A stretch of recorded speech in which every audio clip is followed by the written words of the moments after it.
Hello, and welcome to Using DNA in a Client Research Project to Solve a Family Mystery. My name is Diana Elder. I'm an accredited genealogist, and I will be your presenter for this presentation. You can find more about me at my website, familylocket.com. Reach me at diana@familylocket.com, and I invite you to check out my podcast, the Research Like a Pro Genealogy Podcast. The content of this video, as well as the thoughts, views, and opinions expressed herein, belong solely to the creator and do not necessarily reflect the views of Family Search International and RootsTech. I define the research process in these steps.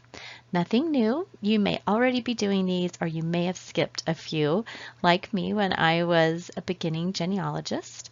But now that I work professionally, each of my research projects goes through each step, and it has made a huge difference.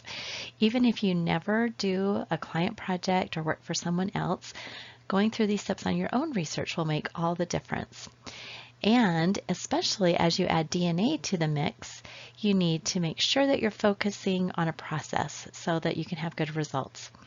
Today in this presentation, I'll be referring to this slide as we talk about each step and how DNA can be added to that step. First, let's talk about objectives. All research begins with the question, and you probably have many as you look at your family tree. Do you want to confirm a paper trail? Do you want to find the family for an adoptee or an orphan or a foundling ancestor? If so, that you have probably identified a research question that could be answered with DNA. And that is how you will begin your project, forming an objective around that research question. So let's take a look at some possibilities for research questions that could be answered with DNA. And we're going to look at several different kinds of DNA inheritance. So if you have Y DNA that you think could be useful, you could use that to determine a paternal line. And this can break down a brick wall, or it can confirm your paper trail of research. I use Y DNA in the early years, about 2007, to confirm my paper trail from my Royson ancestor back to the original ancestor, Thomas Royson in Virginia, of about 1650. And so you might have something similar, and that's a wonderful research project. Now, what about the maternal line? Well, mitochondrial DNA can be used, and currently it's being used by the military to identify remains of recovered soldiers. It's always passed down from mother to son without recombination, and something to keep in mind is that a male is the end of the line, but a male can take the test.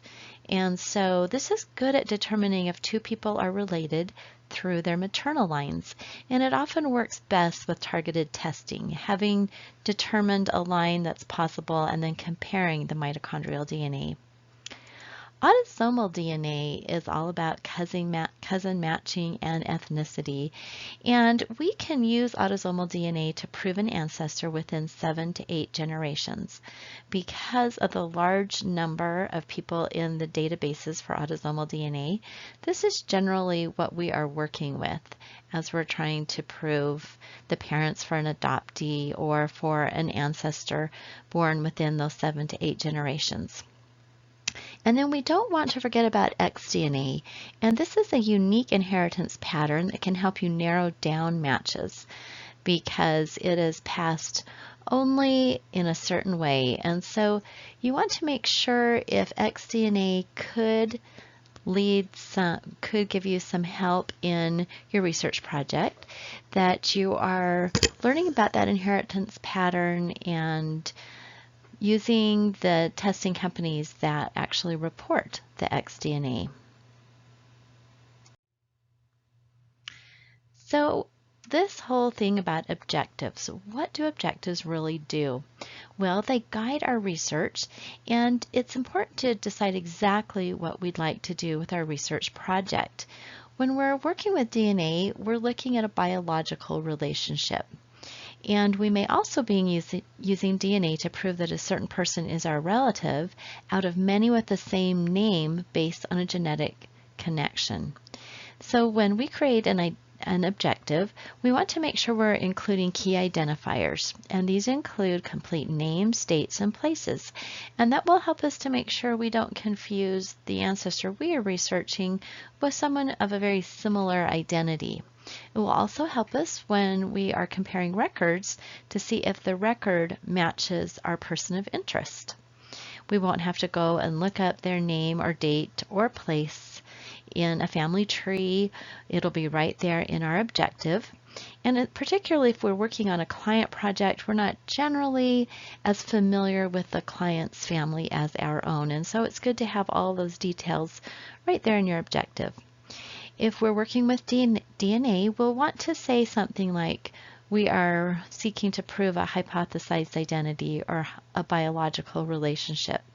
And that wording is important because that can signal to the reader or to ourselves or anyone else interested in the project that we are using DNA. We're looking for the biological relationship. And often we are working off of hypotheses. We have an idea of who could be this ancestor. And so if we put right up front that we are trying to prove a hypothesized identity, then that's good for anyone reading our research to understand our starting point. So we're going to be using a case study for this presentation. And here's the objective. And because this was a client project, I do have full permission from the client to use all the information in this presentation. So here's how I wrote the objective. See if you can understand what I was hired to do for this project. Identify the biological father of Jack Kenneth Green Schaefer. Jack was born 10 July 1926 in Oklahoma City, Oklahoma, and died June 2012 in Norman, Cleveland, Oklahoma. Jack married Marjorie McCormick on 31 March 1945 in Fort Sill, Comanche, Oklahoma. So you may have noticed in that objective there were a lot of Oklahomas, right? And that may seem redundant and repetitive, and maybe you wouldn't want to include that information, but it is really important to have complete places and those complete dates. We're not trying to write a wonderful family history in this objective. We're trying to be straightforward and state exactly what we know and give us some information to start with. Jack Kenneth Schaefer Jr. was the client, and he wanted to find the grandfather, the father of his father, also Jack Kenneth Green Schaefer. Jack Sr. had told the story to his son that once he saw a birth certificate that had a different name than Schaefer, and his mother took it away and would never speak of it again. And later he found a picture of a man with Green written on the back, and he wondered if that was his father. And without any more information than information about the mother, Eldon May Graham, I went to work. After defining the objective and getting that completely nailed down with the client, then the next step is doing some analysis. And this is where you look at everything that has been found, every source, and this is going to include DNA sources. Analyzing your sources is really easily done in a timeline.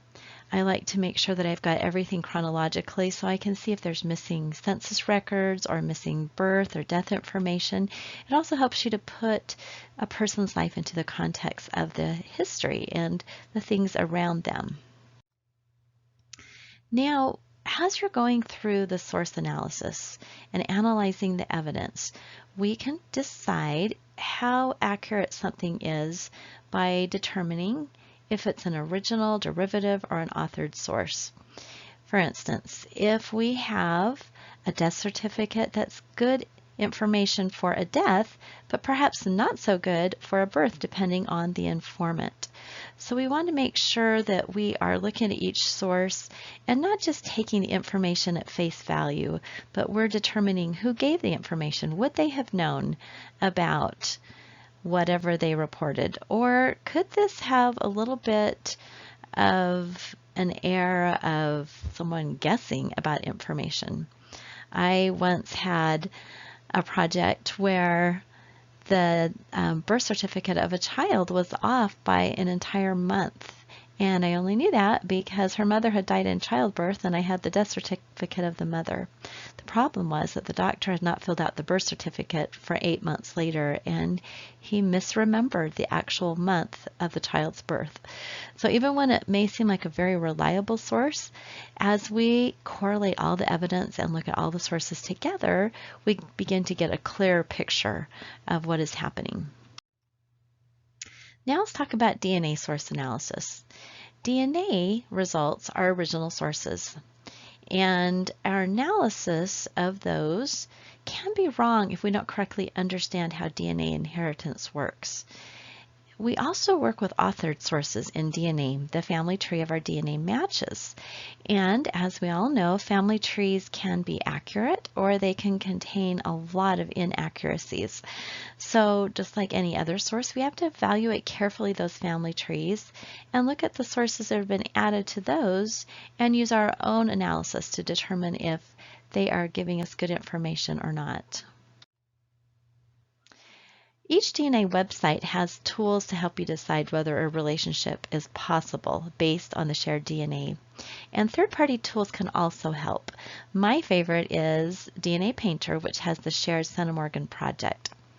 So as we're talking about information, our primary information is the amount of DNA that's shared with a person in a match list. Although this can vary very slightly from website to website if you've had your DNA tested on multiple websites and you have the same cousin match on a different website. Generally, it's very close. And using DNA Painter's shared Centimorgan project, we can analyze and see if the relationship that we think is correct really does match up. Is it viable? And we can determine how good our sources are. The family tree, the authored source, is often one of our very best tools to discover our relationships. But as we verify those, we want to make sure that the original and derivative sources that are in those trees are accurate and really will lead us on the right path to discovering our ancestor. After the initial analysis of the sources, we have to decide if we have enough DNA results to actually work with. We can always start with a project and put further testing into future research suggestions, or we can test additional people and work on the paper trail while we're waiting for the results to come back. So a question to ask once we have looked through the DNA is there enough shared DNA to answer the research question, or will there be a need for more DNA testing? Here's an example of a timeline in DNA source analysis. Spelling out the details for both types of sources can help us wrap our minds around the information.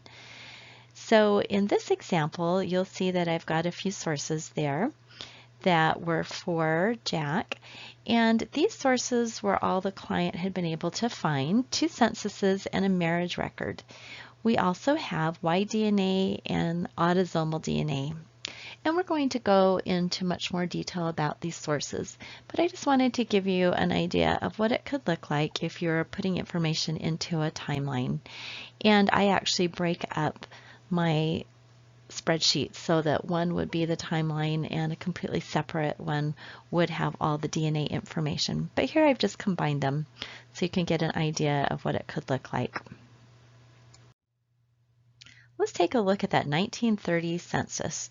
The client tree had the census attached, and as I was looking at it carefully, I discovered that Elda, green, shown there in the middle in bold, was likely the informant, because everyone else was working outside of the home. Now notice that Elda here is using the surname of Green, and Jack was going by the surname of Green also. If Elda was giving the information, it's likely that she told the census enumerator that Jack was Green and that she was a Green. Notice that she's identified herself as divorced and that she was 17 at her first marriage. Notice also that this is a blended household, meaning that we've got three different families. We've got Ab Graham, who is the head of household. We have his son and daughter-in-law and their child. And then we have another son. And then we have Elda, who's the daughter of Ab and her son. And then we have another grandson. So we've got a blended family here of a lot of different people. And if you think about it, 1930 was the Depression years. And so these people were probably living together and all working so that they could pay the rent and would be able to get by.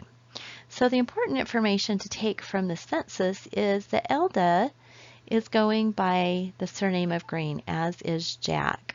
And remember, that was the name that was on the picture that Jack discovered later. So we also had a marriage record. And this was 1931, just a year later. And Eldon here is going by her full name of Eldon, not Elda, as in the census. And she is now identified as Miss Eldon May Graham. So gone is the surname of Green, and gone is any hint of a previous marriage with the title of Miss. So this is a marriage to R.T. Schaefer, and this was in Oklahoma City. Now, just a few years later in 1940, Eldon and Richard are enumerated again. Now, you wouldn't know this was Eldon because now she's going by Susie Schaefer. She's taken, of course, the surname of her husband, Richard Schaefer, and she decided to go by Susie instead of Eldon. And she is the informant for this census. 1940 is the only census that gives us the informant, marked with a circle and an X. Now, how do we know this is the same couple? Well, for one thing, we have them in Oklahoma City, which was their residence. And then we've got Jack Schaefer. And then we've got a key person. We've got Ab Graham, who is 71 years old, and he matches up with the Ab Graham of the 1930 census. So here we have Eldon, also known as Susie, in Oklahoma City, still having her father live with her, and there's her son, Jack. He no longer is going by Green, now he's going by Schaefer. So it's important to do some analysis of the DNA. And when I looked at the Y-DNA, there was some really interesting information there. The Y-DNA test was taken by Jack Jr., and because it's a direct paternal line, it would go back to the biological father of Jack Sr. The Y-DNA match showed a surname of Robb, and the closest match was not that close. It was a genetic distance of 3, which means a common ancestor within 4 to 8 generations, or possibly even further back. Now, providentially, this person who had was a genetic distance of 3 had identified a family line, had a family tree. And he showed that his father was James Robb, who was the son of a James Robb, who was the son of a James Robb, who was the son of a William Robb. Well, doing some initial work on that, I could see that this was not going to help us identify a father, because if the common ancestor was 4 to 8 generations back, it was probably even further than William Robb. And with this common surname, it would be really difficult to pinpoint exactly who a father could be for Jack Kenneth Schaefer. But with autosomal DNA, we can get a lot closer. Now, it's really helpful with the Y-DNA having discovered the possible surname of Robb. It's also possible that the surname was changed and that Jack's father would not have been a Robb, that there could have been another event. But in this case, relationships showed the Robb surname coming through. And we were lucky because there was a good match at Ancestry DNA. And this was for a CS. It was 343 centimorgans across 12 segments, which is significant. And there are not a lot of possible relationships. When you move further back, with only maybe 20 or 30 centimorgans for the DNA match, there are so many different relationships. But with 343 possible relationships were a first cousin once removed or a half first cousin. There were some others also, but these seemed the most likely based on the pedigree. So this match also had a tree that was attached, which was very helpful. And what caught my attention, of course, initially was the surname of Robb. And this attached pedigree showed that there was an Alice Elizabeth Betty Robb, who was the daughter of Richard David Robb, who was the son of Samuel David Robb. And so this gave me an excellent hypothesis to start researching. After having done some good source analysis of both the documents and the DNA, it's time to move on to location. So what do we do with locality research and DNA? Let's take a look. When we're working with DNA, we have to determine a location and a time period where DNA matches and ancestors lived. And particularly in this case, I needed to find a location where conception could have occurred for the resulting child of Jack Kenneth Schaefer Sr. So a really good practice is to create a locality guide for the area that you're going to be researching in the documents. And this will help you guide your research. If you don't know what kind of records or repositories are available, it's really difficult to do some research planning and to dig deeper into a research problem. And then we also have to know enough about DNA methodology that we would have an idea of what tools would be most beneficial to use in the research.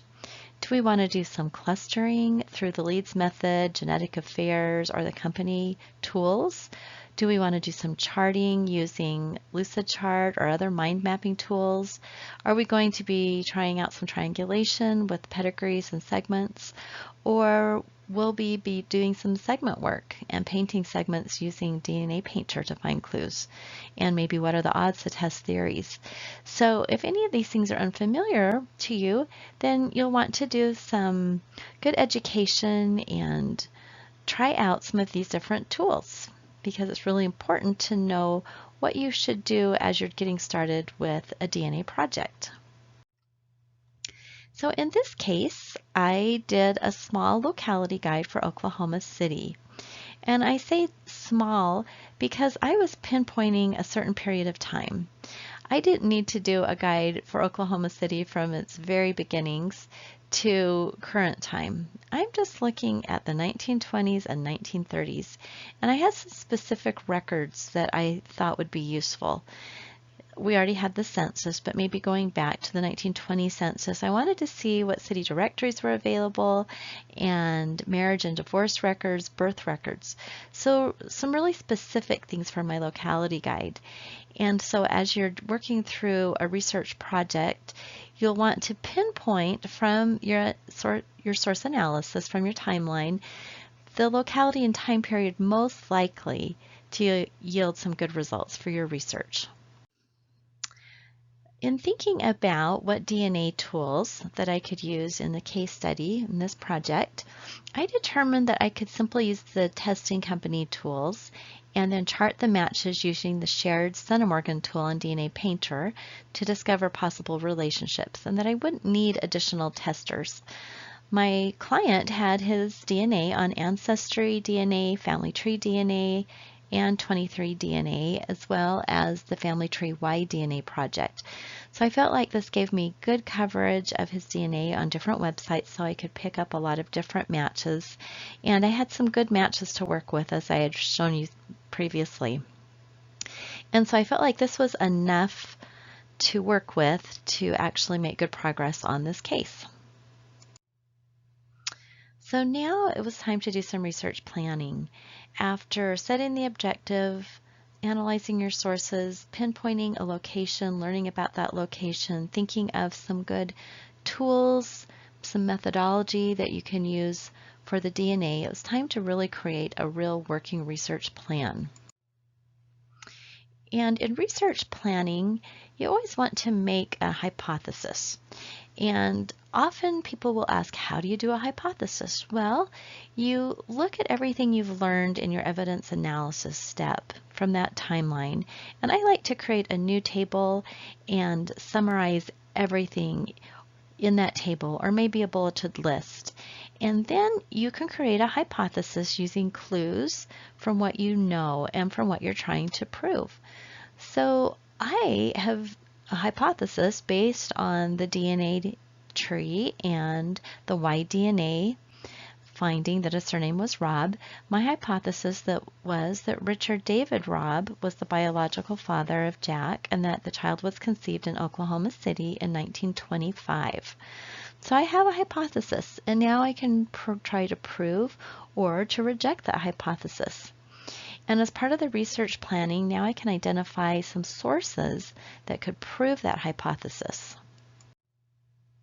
I can also choose some specific DNA strategies and tools to use for further analysis of the DNA matches. Although we have an initial feeling, we need to dive deeper into the DNA.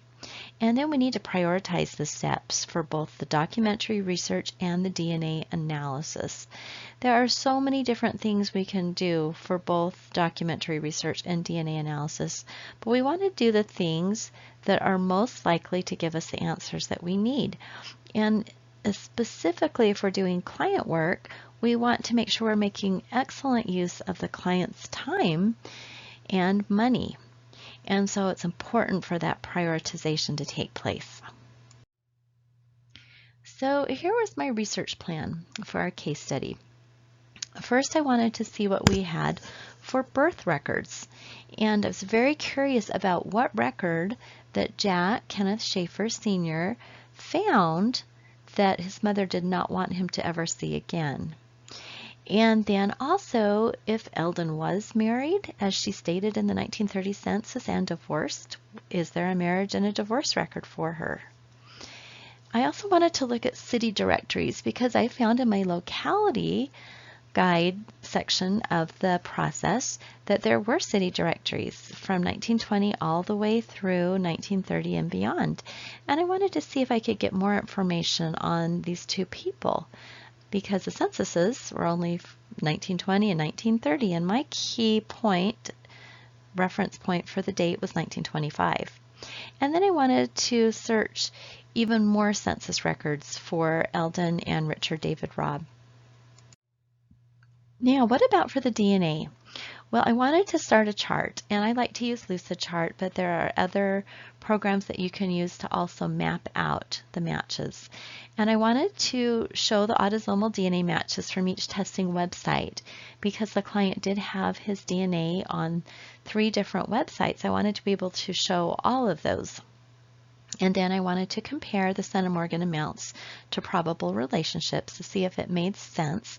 And then I also needed to verify the family trees for those autosomal DNA matches. So what's the next step in the research process? Well, I have source citations next, but they really go right along with research logs. And that is because as you are working through your research plan, the very first time that you look at a source, you need to create that source citation so that you'll have it ready to use when you're writing your conclusion, and so that you know exactly what you've looked at with that source. Just creating a source citation helps you to better understand the source and do better analysis as you're researching. So source citations need to be created for both documentary and genetic sources. And the reason why is because this gives our research findings validity. We don't necessarily need to create a DNA source citation at the time we look at the DNA, but we will want to use DNA source citations as we write our report to make sure that we have captured all the information about a DNA match. So here are the elements of source citations. Let's talk just a minute about what this could mean for DNA sources. So the who created the source. This could be the author of a DNA report or the publisher or the testing company, such as Ancestry DNA. The what is typically the database title or a report name, such as Ancestry DNA database report for whoever the test taker is. The when is when was the source created, and this would be the date the database was accessed or the report created. And this is important because the DNA results are being continually updated as new people join the database, and so we want to make sure that we've captured the date that we looked at those results. Where is the source located? Well, this could be the URL of the website, or it could be the address of a person who prepared a report for us, which we would keep private if we were publishing. And then the where within for DNA would be details about the match. Maybe we want to indicate that the match was predicting a 5th to 8th cousin match with a certain user at moderate confidence, and we could give kit numbers, we could give specific chromosomes that we're being matched on. This is where we can give some details about the match. And the reason why we would want to include these in a DNA source citation is because no one else can access that information unless the DNA has been shared with them on the company website or they have the login. And so if we're going to be sharing this in a report for someone who does not have access to the DNA results, we have to give some information about that actual DNA match. So let's take a look at what I discovered and how I created some source citations. So in this example, this is what I found when I did the search for the birth certificate. I actually found 2 birth certificates, well, indexed 2 birth certificates, and notice that the surname of Green is now showing up again. So we have index records for Jack Kenneth Schaefer and Jack Kenneth Green, both born on the same day of 10 July 1926. So what I surmised was that the surname of Green was probably issued at birth and the surname of Schaefer in an amended certificate after adoption by Robert T. Schaefer. So the citation reflects the results, not the original record, which the client will need to order because they're next of kin. So I simply cited what I saw on the website, that this was the Oklahoma State Vital Records Index, a search for Jack Kenneth Green Schaefer, born 10 July 1926, and there's the website, OK2 Explorer, with the URL and the date of access. Now, here's an example of a negative search. And we want to include citations for negative searches as well as positive, because if we don't, we will end up searching the same databases over and over. So in this case, I was following my research plan and searching for a divorce record. And these were digitized on Family Search for the appropriate years, 1925 to 1935. I reasoned that if Jack was born in 1926, that the marriage probably would have taken place about 1925, and a divorce would have happened anytime in those 10 years. But it was a negative search. These records were indexed, and going through all of the G's, there was nothing for a Green or a Graham. And so I created a citation that went into the research report that showed exactly what I was searching for and where I searched. So there will be no need to browse that index again. Now for DNA source citations, we can cite websites or charts that we've used. We can cite books where we get information about DNA inheritance. We can cite the matches, the family trees of matches. If we are publishing a report, maybe as a proof argument or even as a research report, we must have permission to use the names of living individuals, or we can redact the names for privacy issues, as I've done in this presentation. So I wanted to use the autosomal DNA testing comparison chart, and so I cited that from the IZOG wiki and the date I accessed it and the URL. And then I also wanted to cite DNA match for Jack Kenneth Schaefer and how much DNA was shared with CS, the 343 centimorgans, and the date that I accessed that match. As we are going through the research process and we are searching the records, we want to make sure that we are keeping track of those records in a research log. And this will help us to do the analysis, and it will help us as we write our conclusions because we have everything that we've thought about. We've captured the information from a source, we've captured our comments, our thoughts, and it's right there in our log, helping us to make connections and to correlate the evidence. A research log, by definition, is simply a record of what you're looking for, where you looked, and what you found. And your research log should be your best friend. This is where you can see everything at a glance that you've discovered. And I'm going to show you some examples for both documentary and genetic sources and entries in a research log. First of all, some categories that you could use. These are categories I like to use. You may want to add or subtract as needed. I like to put the date that I searched for a source. I like the repository. If I found something, I want to make sure I have the URL, the call number, the microfilm number. Even if I didn't find anything, I want to have those pieces of information so I know where I searched. I like to put what I'm searching for and the locality. And then the source citation lives in my research log. I've created it there the first time that I have searched a source, and that's where I can keep it for use in all sorts of other things. And then finally I have the results or the comments about the source, where I can do a simple abstract of the information or a simple transcription, or I can link to a Google Doc that has a full transcription. So many ways that you can get your information into your research log so that at a glance you can see what you found. So next on my research plan was to check out the city directories for Oklahoma City. And the city directory research discovered entries for Abner, Ab Graham, and Eldon from 1925 to 1931. Tracking each one of those specific entries in the research log with a source citation and the exact address found Eldon listed as green in 1927 and 1928, and as Graham in 1925, 26, 29, and 31.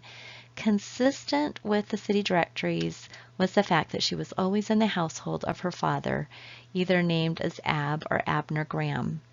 So having all this information in my research log chronologically helped me to track their address. They did move within a few blocks from year to year, helped me track her surname, and to make sense of all the information I was finding. Here is what I recorded just for that city directory entry that we just looked at. So we have the date that I did the research, 7 March 2019. I looked at the city directory on Ancestry. There's a shortened link using BitLinks. I was searching for a city directory in the locality of Oklahoma City, and then there's my source citation and the results, just transcribed exactly from the city directory that she was going by Mrs. Eldon Green, and they were at 806A West 7th. Ab was a floorman, which means a janitor at this time, and he was at that address also. So my research log held every entry for the city directory research. Now what about research logs for DNA sources? We can track so many different things as we're working with the DNA. We can track cousin matches, correspondence with our DNA matches. We can track DNA reports, maybe our leads method color clustering. So we can start a spreadsheet and add columns as necessary. We can also use notes on the DNA testing company's sites, but it's very helpful to be able to track all the matches needed for a specific project in one spreadsheet, because this project was across 3 different DNA testing websites. Bringing them all together in one was very, very helpful. When analyzing Y DNA results, I like to compare the client's results with the closest matches, so I created a page in my research log especially for the Y-DNA comparison. And I could highlight cells where different markers occur and check to see if these are fast-moving markers. These are markers that typically mutate more often, and I've used this analysis to determine a better idea which generation the most common ancestor might be found in. So sometimes we get a swing as large as 4 to 12 generations, and if I can see that there are some fast-moving markers where the differences have occurred, I can hypothesize that perhaps the common ancestor is closer to 4 rather than 12. So just an example of how you could set up something in your research log to analyze the DNA. And I love that in a spreadsheet we can have multiple pages. And so you can see here that this was my Y-DNA comparison, but also in this spreadsheet I had done some research on each of the different ROBs that seemed like they could be a possible ancestor. So I was able to keep all these in one place, just on different pages within the spreadsheet. Now, do you want to use a paper or electronic research log? Well, as we get more and more complicated data, and DNA does add more complicated data, I highly recommend using an electronic research log. You can keep a link or keep this in your computer files with each ancestor or family, and it lets you copy and paste information from websites, add links to online records, and really makes it so much easier to use your information if it's in a digital format. So you can also use a map or a chart, and I use Lucidchart. And so as I was doing the research, my Lucidchart became a research log as well, because it's a visual of the DNA matches and relationships. Just seeing them in a spreadsheet is not as useful when you're trying to see if the centimorgans and the relationships and the past ancestors all match up. So a tip in creating something like this for your own use or for a client project is to keep all the generations on the same line. You can do some color coding. In this example, I've got the DNA matches in pink. I have the client in green, and I've got in yellow the half-siblings or hypothesized half-siblings, and in blue the common ancestor. And the great thing about using a charting program is you can set this up any way you want and devise your own color scheme and really help others to visualize as well as yourself. If you're a professional researcher and you're going to be giving a report to a client and you've included DNA, then you're going to need to be able to show the client how things come together. And you can write about it in the report, but a picture is so helpful for the client as they are looking at what you've proposed for the DNA and the relationships. The culminating part of the genealogy research process is writing a conclusion. And don't risk losing the hard work of reasoning out a connection between DNA results and the documentary evidence by not writing anything. Get it in writing somewhere, somehow. Here's some different things that you could write. You could be writing a proof summary or argument. Generally, this is after you've done several iterations of a research project. You might have several research reports that you put together to form a proof argument. And especially if you're working with DNA, it may take several phases of a research project to get to proof. Maybe you just want to write some notes in your genealogy software about what you've found. And that proof argument that you write could become an article for publication in one of the genealogy journals. And you could get your research out there, especially if you've used DNA to prove something that is not going to be found any other way through documents.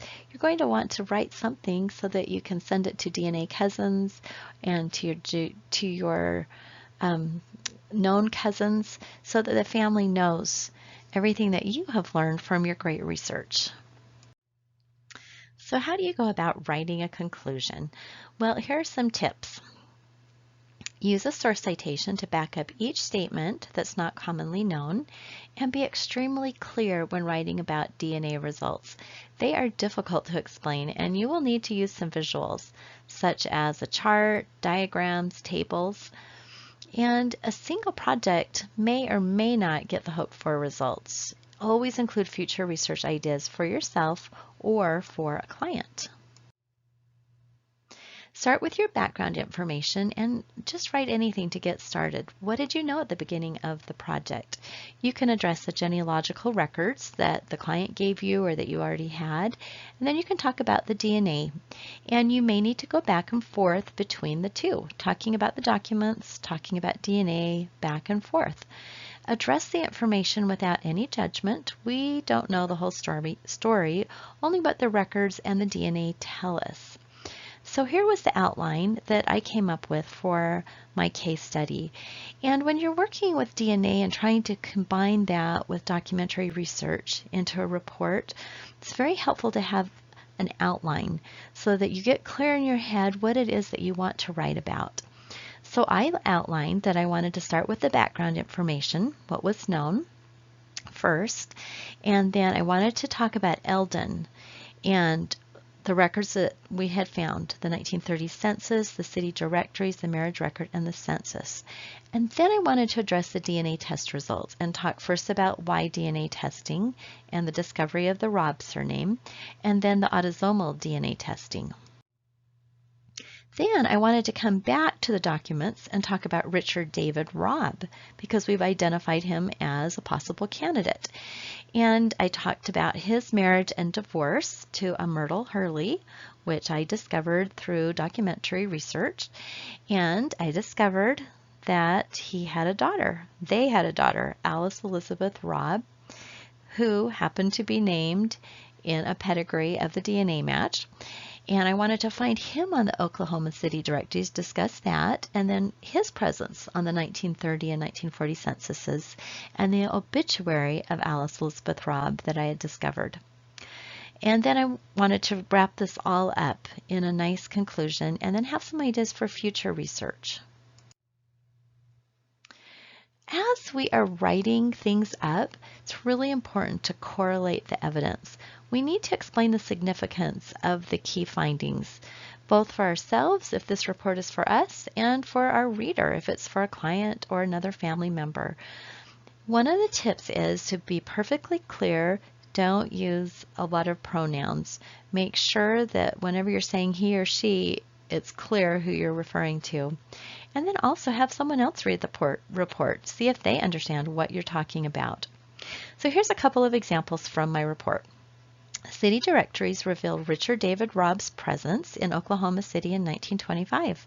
Also listed with Richard is an Edith in parentheses indicating she is a wife. Richard and Edith roomed at 118 West 8th. In 1925, Eldon May Graham and her father Abner lived at 326 West 9th. The proximity of the addresses makes it probable that this Richard Robb was the Richard David Robb of the DNA evidence. Jack Kenneth Schaefer was born 10 July 1926 and would have been conceived in September of 1925. No other Richard Robb appears in the Oklahoma City directory for 1925. All right, so we've got some paragraphs there that are explaining the research. Now, it's always helpful to have that visual. So this can be, a screenshot can be taken of your Lucid chart and put right into your report. So as you're discussing these various people, your reader will understand the relationships back.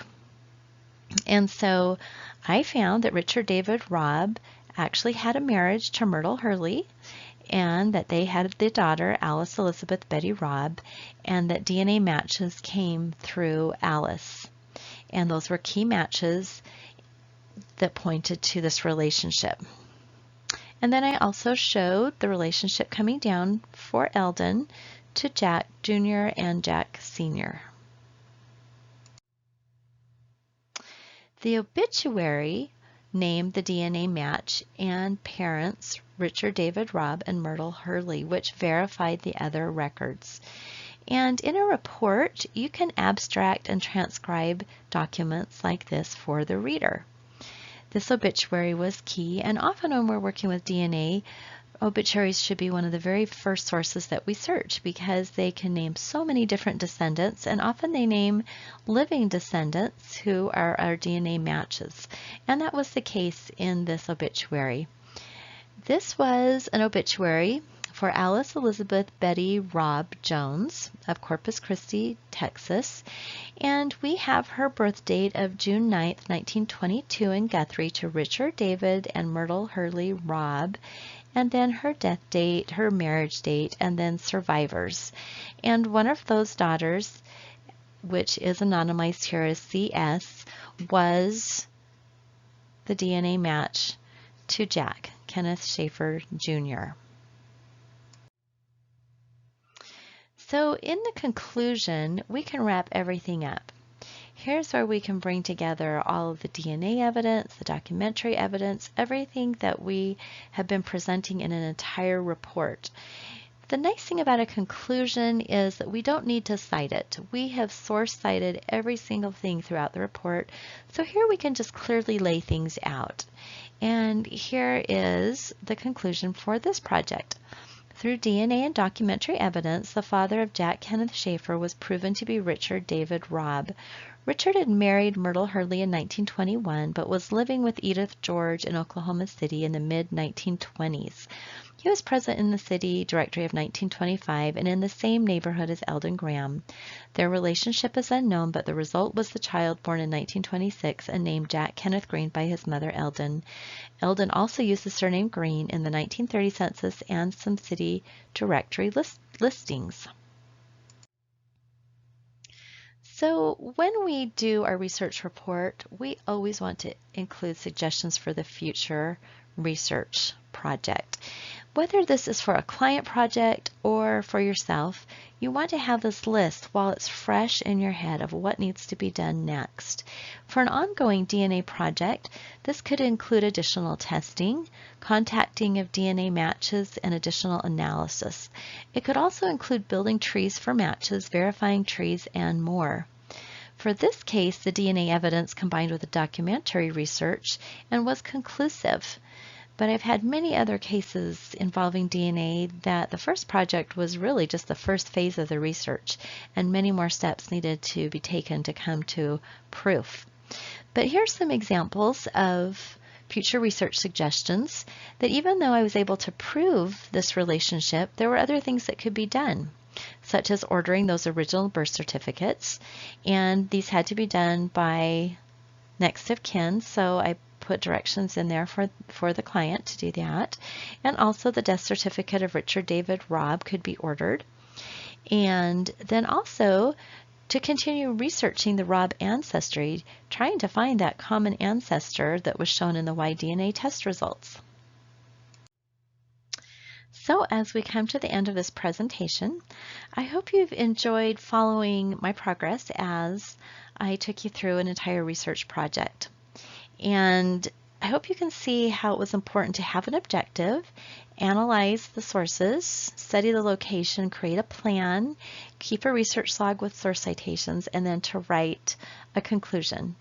And so as I followed this plan through, I was able to come to a good conclusion for the client with discovering the father of Jack Kenneth Sr.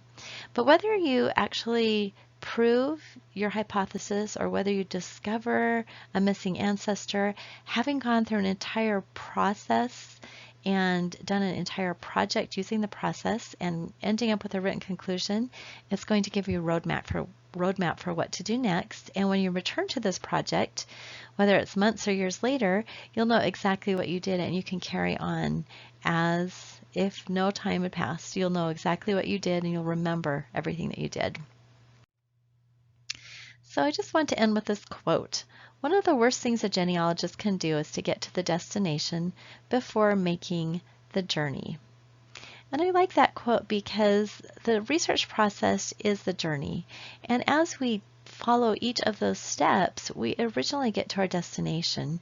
And generally it's going to be the correct destination rather than jumping ahead to something that we haven't taken the time to really prove and to really analyze. Thank you so much for watching this presentation. I hope you enjoyed it, and I hope you learned a little bit about how you can use DNA in a research project of your own. We have a dedicated RootsTech page at familylocket.com/rootstech, and I invite you to go there and to learn more about other things that we offer, our articles, our newsletter, our books, courses, and our podcast. We do lots and lots of teaching on using DNA in traditional genealogy research together to make great discoveries. And so I invite you to join us and to learn more as you continue your journey with using DNA in your genealogy.